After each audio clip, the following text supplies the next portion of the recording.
This lesson, we're going to be setting up our accordion, and accordions are very useful components and users love them. So first of all, we need to open up our editor and create some divs. So just create some random divs. We're going to need some content in these divs. And as you know, with accordion, you click the top one and it opens up the rest of the text. So we need to have quite a bit of extra text here. I'm going to go to blind text generator, and there's a number of these online that you can utilize in order to get some quick and easy lorem ipsum placeholder text, and you can use that within this project, and of course you can write your own text as well.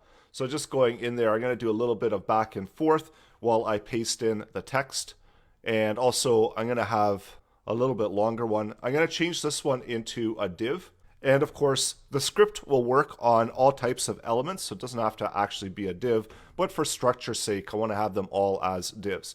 So we've got our title that we're going to click, and that's going to open up the rest of the text. And that's the idea of the accordion, is to have hidden content that the user can click and visualize and see. So we need to duplicate this out. And also, I'm going to do this by adding in classes. So this is going to be the main class, so it'll be the main title one that gets clicked, and this one will have a class of content, and this will get, once it gets clicked, it will show that content. So each one of these are going to be a pair of main and content, and what we can do is we can just duplicate these out. You can create as many as you want. We're going to make the script dynamic enough to be able to open up as many as we need.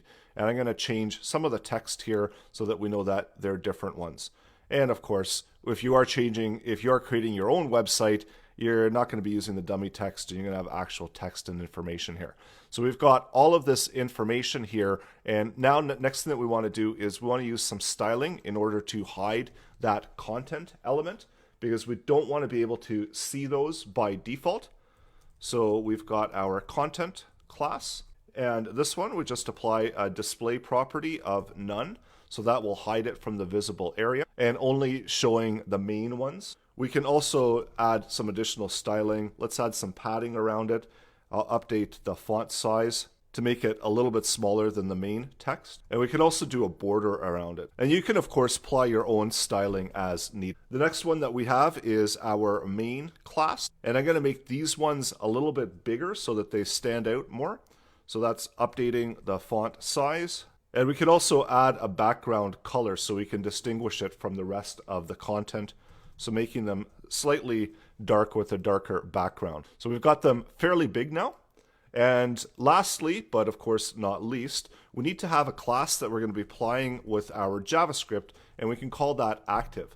And the way that this will work is once we click the title or the main element, it's going to show the one that's underneath it. And using active, it's going to apply that active class. So applying display block so that it becomes visible. Once you've added in your styling and your HTML, you're ready to move on to the next step where we're going to be applying our JavaScript. So that's coming up in the next lesson.